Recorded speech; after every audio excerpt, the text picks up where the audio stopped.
학권 인권이 짱이다!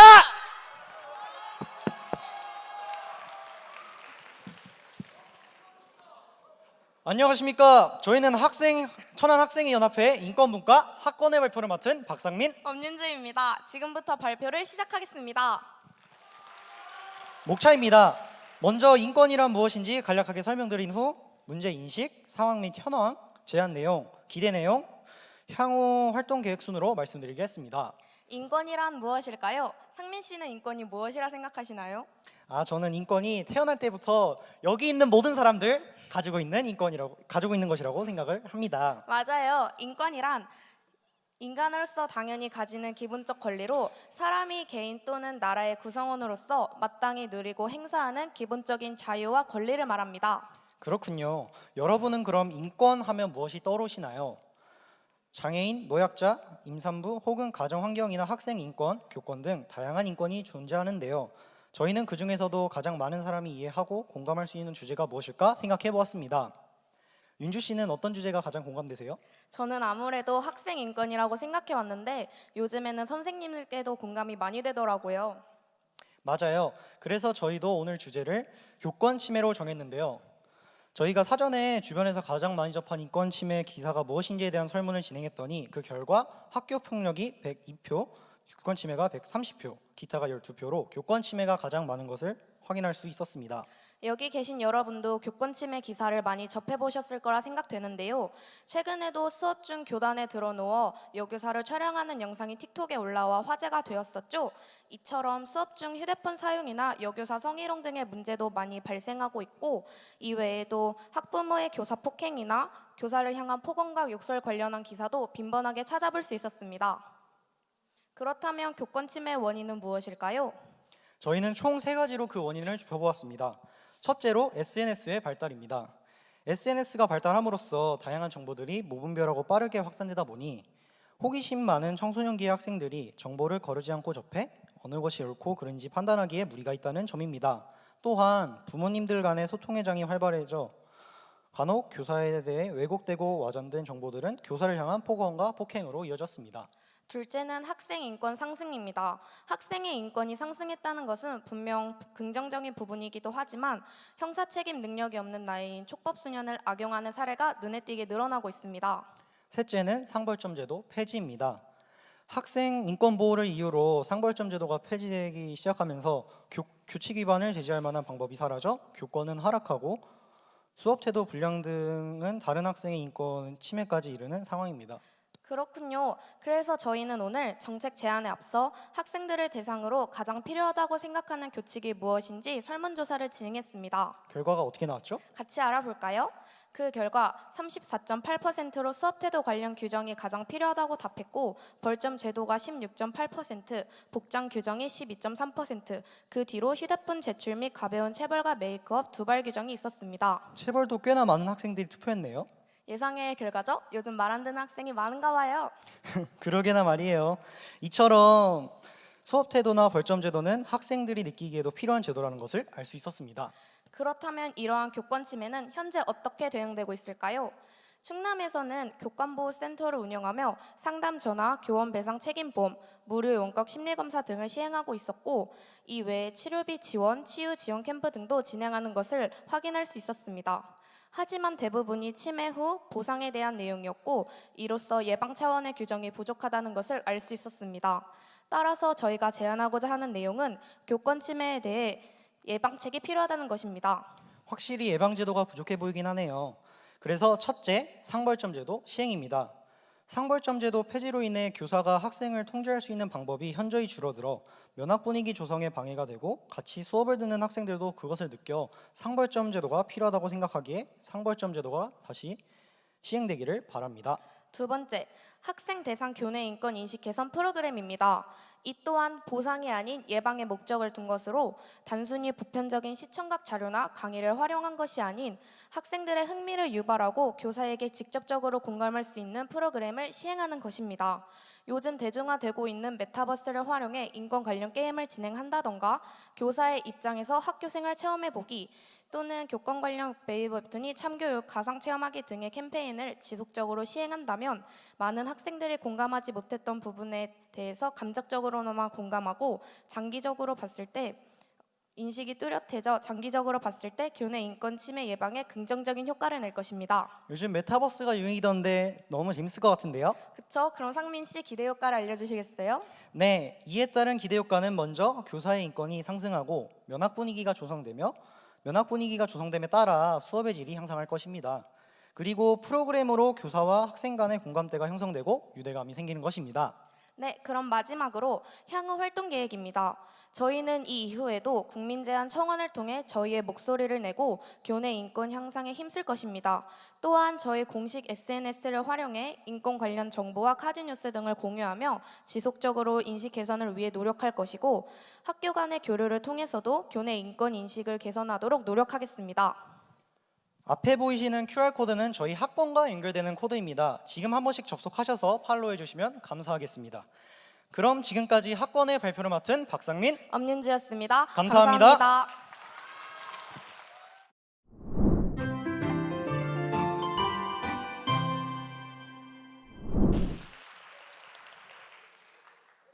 안녕하십니까. 환경문과의 정책 제안 발표를 맡은 윤나연입니다.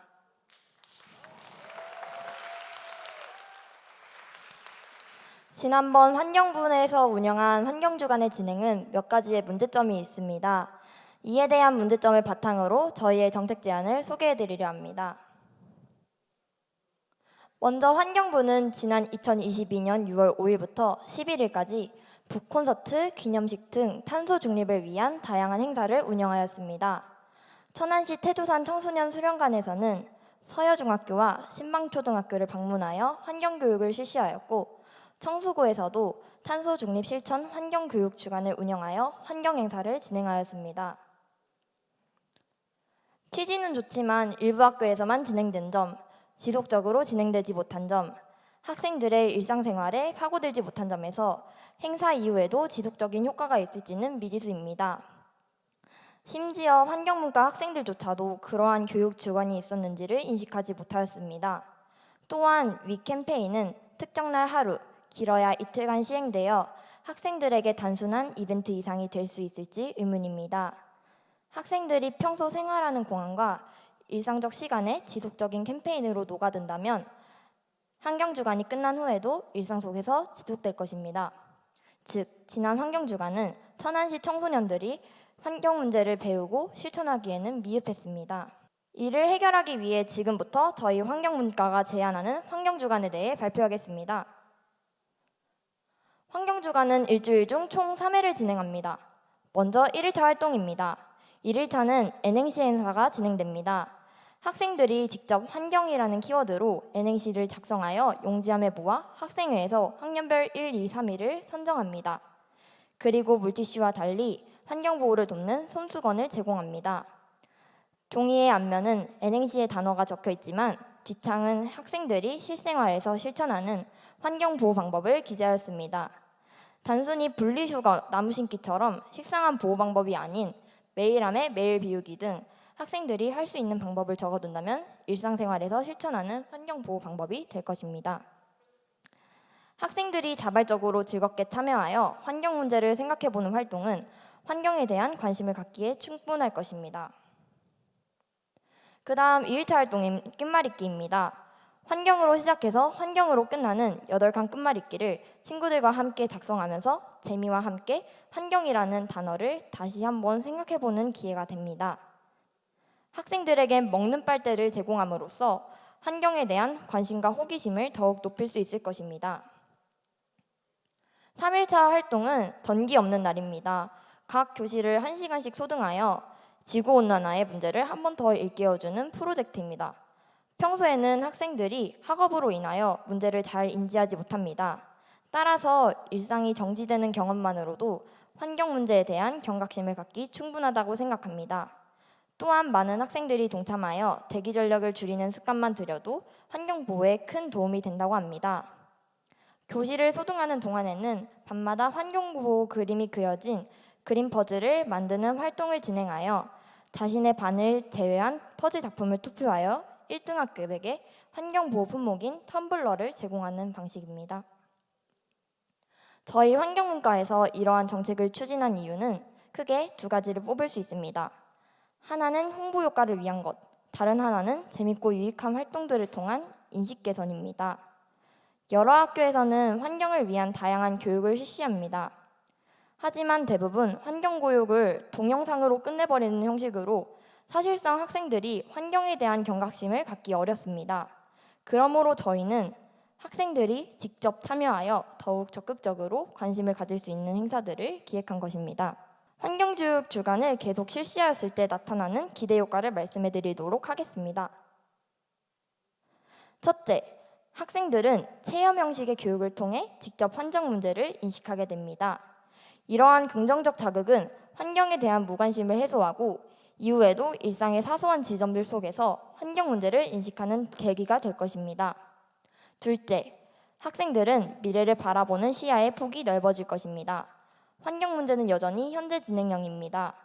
변화 없이 지금 상태가 유지될 경우에 나타날 미래를 예상할 수 있습니다. 이러한 예상은 다음 단계, 행동을 위한 동력으로 작용합니다. 셋째, 학생들은 미래의 환경 악화를 막기 위한 행동의 변화를 모색할 수 있습니다. 환경보호는 거창한 것이 아니며 우리의 일상을 간단히 변화하는 것만으로도 가능하다는 것을 알게 합니다. 중학생 시기, 지금 우리 위치에서 할 수 있는 실천을 하는 습관은 앞으로의 삶에서도 영향을 미칠 것이고 이러한 우리가 어른이 된다면 분명히 푸른 미래를 만들 수 있을 것입니다. 즉, 환경문과가 제안하는 환경교육 주간은 현실적으로 학생들이 환경에 대한 소중함과 긴장감을 깨우치고 이에 더 많은 관심을 가질 수 있는 활동입니다. 이상으로 환경문과팀의 발표를 마치도록 하겠습니다. 감사합니다.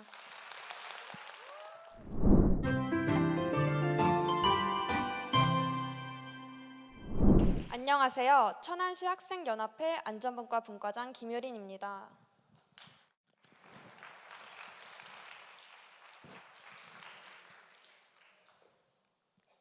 발표 시작하기에 앞서 질문 하나 드리도록 하겠습니다. 여러분, 천안시의 어두운 골목길 때문에 불안하거나 위험할 뻔한 적 있으신가요? 그렇죠. 시대를 불문하고 어두운 밤길은 위험한 요소로 적용해 왔습니다. 아래 설문조사 그래프는 천안 지역 중학생 50명을 조사한 내용입니다. 어두운 골목길에서 두려움을 느끼거나 위험에 처한 적이 있는 학생이 과반수를 차지했는데요. 그 위험에는 어두운 옷을 인식하지 못한 차와 교통사고가 난 경우, 계단이나 나무 뿌리 등의 턱을 발견하지 못해 넘어지는 경우 등이 있었습니다. 여러분, 깨진 유리창 이론에 대해 아시나요? 깨진 유리창 이론이란 깨진 유리창 하나를 방치해두면 그 지점을 중심으로 범죄가 확산되기 시작된다는 이론입니다. 천안의 골목길을 살펴보면 시설 노후, 쓰레기 등으로 인해 분위기가 점점 어두워지고 있는 것을 확인할 수 있는데요. 사소한 무질서를 내버려두면 큰 문제로 이어질 수 있다는 깨진 유리창 이론, 골목길의 어두운 분위기가 실제 범죄율에 영향을 미친다는 연구 결과 등을 살펴본 결과 현재 천안의 골목길 상태를 개선하는 것이 범죄율 감소에 도움을 줄 수 있다는 것을 알 수 있었습니다. 그래서 저희 안전분과에서는 셉테드 사업을 제안하고 싶습니다.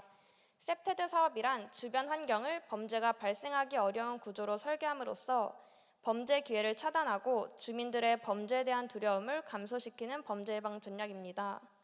즉, 거리에 쓰레기를 치우고 벽화를 그리거나 노후화된 시설을 보수하는 것이 이 내용에 포함됩니다. 안전분과에서는 총 4가지 셉테드 전략을 세웠습니다. 첫 번째 전략은 가로등 설치입니다. 어두운 골목길을 적합한 조명으로 밝혀 보행자를 심리적으로 안정시키고 우발범죄 발생률을 낮출 수 있습니다.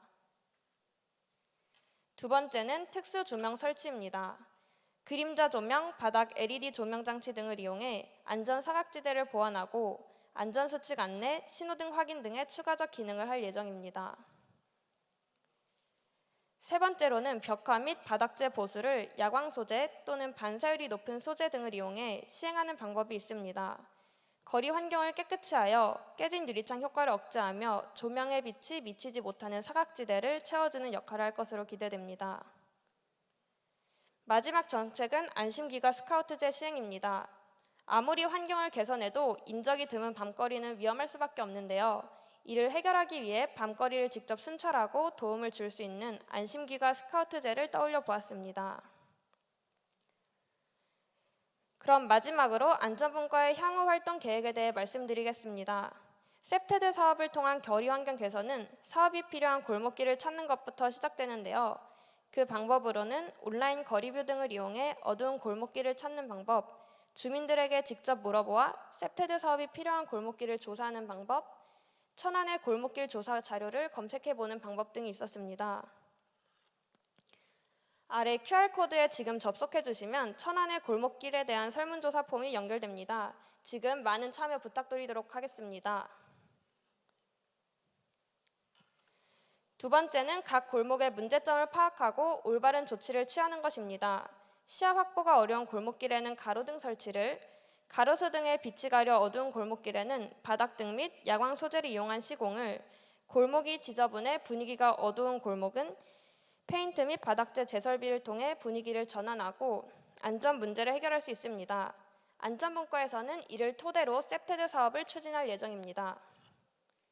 이상으로 발표를 마칩니다. 감사합니다.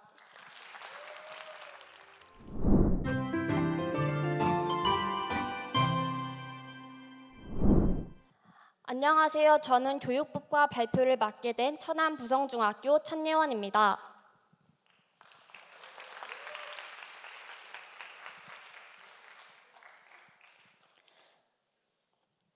저희 교육분과는 실제 삶에 적용할 수 있는 배움이 있는 교육이라는 정책을 제안하고자 합니다. 현재 학교에서 실행되고 있는 교육은 학생들에게 별로 큰 도움이 되고 있지 않습니다. 따라서 저희 교육분과는 학생들에게 정말 필요한 교육이 무엇인지 생각해보고 그 의견을 모아보았습니다. 실제 삶에 적용할 수 있는 배움이 있는 교육이라는 큰 틀에서 진로, 경제, 정보, 영어 교육으로 세분화하여 발표를 진행하겠습니다. 첫 번째 진로입니다. 뚜렷한 진로가 있냐는 설문에 선임보다 학생들이 진로 선택에 어려움을 겪는다는 결과가 나타났습니다. 그 원인은 무엇일까요? 우선 진학이나 직업 선택면에 있어 선임은 취업 박람회 등 접해볼 기회가 많은 반면 학생들은 자신의 진로에 관해 접해볼 기회가 많이 부족하기 때문입니다. 또 진로 선택에 있어 중요한 시기인 청소년기에 제대로 된 진로 체험이 이루어지지 않아 진로 선택에 어려움을 겪고 있습니다. 현재 1388, 전국 위센터 등 18개의 기관의 진로에 대한 고민 상담수가 급증하고 있습니다. 이러한 진로 고민을 해결하기 위해 국가에서도 다양한 노력을 하고 있지만 많이 부족한 상태입니다. 따라서 초, 중, 고 학년기에 따른 진로 박람회나 설명회를 확대해야 합니다. 또 천안에 상시로 체험 가능한 직업체험센터를 설치해야 한다고 생각합니다. 이를 통해 학생들이 보다 빠르고 쉽게 진로를 결정할 수 있고 그동안 발견하지 못했던 자신의 장점과 성향을 찾아 진로 선택에 도움이 될 것입니다. 두 번째, 경제입니다. 여러분은 경제에 대해 얼마나 알고 있나요? 전 연령의 금융 이해력 점수가 60%대로 전반적인 경제 지식이 낮다고 볼 수 있습니다. 또 수능 선택 과목 중 경제는 현저히 낮은 선택률을 보이고 있습니다. 이는 경제를 어려워하는 학생들이 많기 때문입니다. 현재 경제 수업은 이론 중심의 수업이며 교과서의 내용 또한 어려워 수업을 하는 학생들이 이해에 어려움을 겪고 있습니다. 따라서 이해하기 쉽고 재미있는 경제교육을 위해 체험활동 방식의 경제 수업을 정기적으로 진행할 것을 제안합니다. 그 예로 한 초등학교 학급에서 학급 화폐로 학급 경영을 하며 흥미로운 경제 수업을 하는 곳이 있습니다. 이 교실에서는 학생들이 자격증을 따고 취직을 하고 월급을 받고 세금도 냅니다. 또 건강보험에 가입하고 신용등록도 관리합니다. 교과서 속으로만 알아보는 경제교육이 아닌 1년간 직접 학급 경영을 통해 직접 경험하는 경제교육을 실시해 학생, 학부모의 만족감 또한 높습니다. 이렇게 하면 교과서만 보았을 때보다 더 쉽고 재미있게 학습할 수 있을 것입니다. 또 활동 형식의 수업으로 학생들의 흥미를 유발하고 이를 통해 학생들이 사회로 진출하였을 때 더 익숙하고 편리하게 경제활동을 할 수 있을 것입니다. 세 번째, 정보입니다. 두 사진이 무엇인지 아시겠나요? 우리 학생 여러분들은 왼쪽 사진보다 오른쪽 사진이 더 익숙하실 것 같은데요. 네, 맞습니다. 왼쪽은 실제 코딩 프로그램이고 오른쪽은 저희가 현재 이용하고 있는 학습용 교육 프로그램입니다. 4차 산업이 중요해지면서 코딩 교육과 같은 수업들이 강조되고 있습니다. 하지만 다른 교과목에 비해 수업 시간이 적고 실습 및 학습 기회가 많이 부족합니다. 따라서 아두이노 중심의 실습형 AI 교육을 도입해야 합니다. 또 학교 수업 시간을 이용하기 어렵다면 학생들을 대상으로 한 방학형, 주말형 동아리 프로그램을 개발하고 지원해 주어야 합니다. 여기서 아두이노란 초소형 컴퓨터 뒷판을 이용해 프로그래밍 할 수 있는 교육 특화 시스템입니다. 이런 수업을 도입한다면 단순 체험에서 그치는 교육이 아니기 때문에 현대사회에서 가장 필요한 역량으로 평가받는 코딩 교육의 능력 향상에 도움이 될 것입니다. 또 다변화하는 사회 속에서 새로운 역량을 갖춘 미래 인재를 양성할 수 있을 것입니다. 마지막 영어입니다. 영어는 온라인, 오프라인에서도 매우 중요하게 쓰이며 활동의 폭을 넓혀줍니다. 그러나 이론 위주의 수업으로 실생활에 적용하는 것이 어렵고 회화 수업에 어려움을 겪고 있습니다. 현재 초등학생은 회화 수업을 할 수 있는 기회가 비교적 많지만 중고등학생은 회화 수업을 할 수 있는 기회가 매우 적습니다. 때문에 사회로 진출하였을 때 필요한 영어를 따로 배우기 위해 따로 시간과 돈을 들여 회화 수업을 수강하는 사례가 많습니다. 따라서 현재 천안시에서 초등학생을 대상으로 운영하고 있는 영어체험센터 프로그램을 활성화해 중고등학생에게도 적용할 것을 제안합니다. 영어체험센터란 천안교육지원청에서 운영되는 프로그램으로 현재는 소망초와 중앙초에 설치되어 있습니다. 인근 초등학교와 연계된 영어 캠프를 운영하고 원어민 교사와 일상생활에서 쓰이는 영어 표현을 활용해 다양한 활동을 통해 배우는 프로그램입니다. 이런 프로그램을 확대한다면 학생들이 직접 체험을 바탕으로 한 수업을 통해 영어에 대한 흥미를 향상시킬 수 있을 것입니다. 또한 회화 능력 향상에 도움이 되고 더 나아가 글로벌 인재를 양성하는 데 도움이 될 것입니다. 빠르게 변화하는 사회 속에서 교육도 변화해야 한다고 생각합니다. 이상으로 발표를 마치겠습니다. 감사합니다.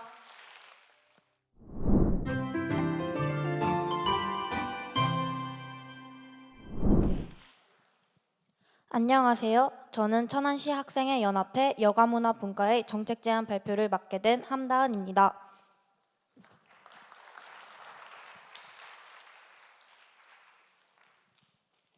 여러분은 평소 여가 시간을 어떻게 보내고 계신가요?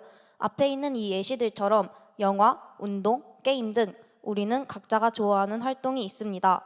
하지만 지금 청소년들은 다양한 이유로 인해 문화생활을 마음껏 누리지 못한다는 것이 현실입니다. 그런데 여러분, 청소년들이 여가와 문화를 누릴 권리가 법적으로 보장된다는 사실을 알고 계신가요? 헌법과 청소년 기본법을 보시면 그 근거가 있습니다. 헌법에서는 노인과 청소년의 복지 향상을 위해 국가가 정책을 실시할 의무를 말하고 있으며 청소년 기본법에서도 청소년들의 삶의 질을 개선하기 위해 국가가 해야 하는 일을 정확하게 알 수 있습니다. 이것이 바로 청소년이 문화생활을 보장받을 수 있다는 근거입니다. 그래서 문화생활을 즐길 때 도움이 되는 것을 여러분께 소개하려고 합니다. 바로 문화가 있는 날인데요. 문화가 있는 날은 매달 마지막 주 수요일과 그 주간에 영화관, 미술관, 스포츠시설 등 전국에 있는 많은 문화시설이 할인 또는 무료 관람 등을 할 수 있도록 국가에서 제정한 날입니다. 이 문화가 있는 날은 사람들이 다양한 문화 혜택과 문화 향유의 기회를 얻고 쉽게 경험을 쌓도록 하여 지역 간의 문화 격차를 해소하고자 하는 것이 목표입니다. 하지만 이렇게 좋은 이벤트도 문제가 있습니다. 그 문제는 바로 천안시 청소년들이 문화가 있는 날을 잘 활용하지 못하고 있다는 것입니다. 그 이유에는 두 가지가 있습니다. 첫 번째는 문화가 있는 날에 대한 정보가 부족해서, 두 번째는 바쁜 학업 활동으로 인해 시간이 없어서 문화가 있는 날을 누릴 수 없다는 것이 그 이유입니다. 이 문제 상황에 대해서 저희가 더 자세하게 알아보기 위해 문화가 있는 날을 주제로 천안시 청소년 약 100명을 대상으로 한 설문조사를 진행했습니다. 문화가 있는 날 행사에 참여하지 못한 이유를 묻는 질문에서 94명 중 82명의 청소년이 문화가 있는 날을 몰라서 12명의 청소년이 시간이 없어서 참여하지 못했다고 응답했습니다. 위의 자료에서 보이듯 천안시 청소년의 대부분이 문화가 있는 날을 제대로 활용하지 못하고 있습니다. 이 문제를 해결하기 위해 저희가 제안할 내용은 다음과 같습니다. 첫째, 천안시만의 청소년 문화가 있는 날 제정. 둘째, 천안시 청소년 문화가 있는 날에 이용하는 앱 개설. 셋째, 학교에서 문화가 있는 날에 대한 교육 실시. 천안시 청소년 문화가 있는 날이란 현재 시행되고 있는 문화가 있는 날을 모티브로 하여 천안시 청소년들이 문화생활을 더욱 자유롭게 누릴 수 있도록 돕기 위해 제안할 사업 내용에서 저희가 임시로 만들어서 사용하고 있는 단어입니다. 첫 번째 제안 내용인 천안시 청소년 문화가 있는 날은 평일이었던 문화가 있는 날과는 다르게 주말로 지정되었으면 합니다. 그 이유는 저희가 받은 설문지 질문 중 천안시 청소년 문화가 있는 날이 생긴다면 언제 생기는 것을 희망하나요? 라는 질문에 과반수 이상의 많은 청소년들이 주말을 원했기 때문입니다. 이처럼 평일에는 학업으로 인해 시간적 여유가 없는 청소년들의 상황을 고려해서 주말로 천안시 청소년 문화가 있는 날이 제정되기를 희망합니다. 다음으로 두 번째 제안 내용이었던 앱 개설에 관한 이야기입니다.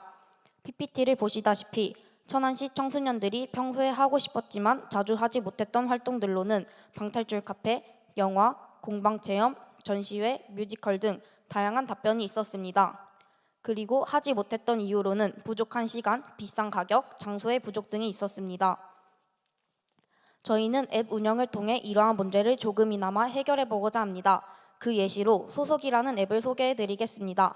소속은 나의 소속을 입력하면 그곳과 협약한 음식점, 카페, 호텔, 여행사 등의 할인 정보를 제공받을 수 있는 앱입니다.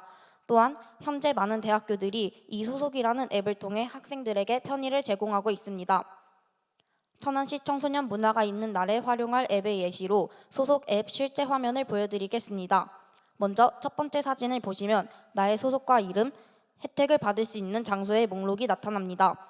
해당 화면에서 혜택을 받고자 하는 장소를 클릭하면 두 번째 사진처럼 그 장소의 위치와 할인율 등을 알 수 있습니다. 마지막으로 하단의 혜택 받기 버튼을 클릭하면 나타나는 세 번째 화면을 통해 소속 할인 혜택을 받을 수 있습니다. 천안시 청소년 문화의 날에 활용할 앱을 만들 때 방금 소개해드린 앱과 같은 방식을 적용하여 정보를 제공하게 되면 더 이상 부족한 정보로 인해 많은 혜택을 놓치는 청소년들이 줄어들 것입니다. 저희가 제안한 내용들이 실행된다면 첫째, 청소년들이 더 쉽게 여가 및 문화생활을 즐길 수 있을 것이고 둘째, 경제적 수준 차이로 인한 문화적 접근 차이의 기회를 줄이는 효과를 기대해 볼 수 있겠습니다. 그리고 마지막으로 셋째, 원하는 문화생활을 통해 청소년들의 학업 스트레스를 감소시킬 수 있을 것입니다. 지금까지 천안시 학생회 연합회 여가문화분과의 정책 제안 발표였습니다. 감사합니다.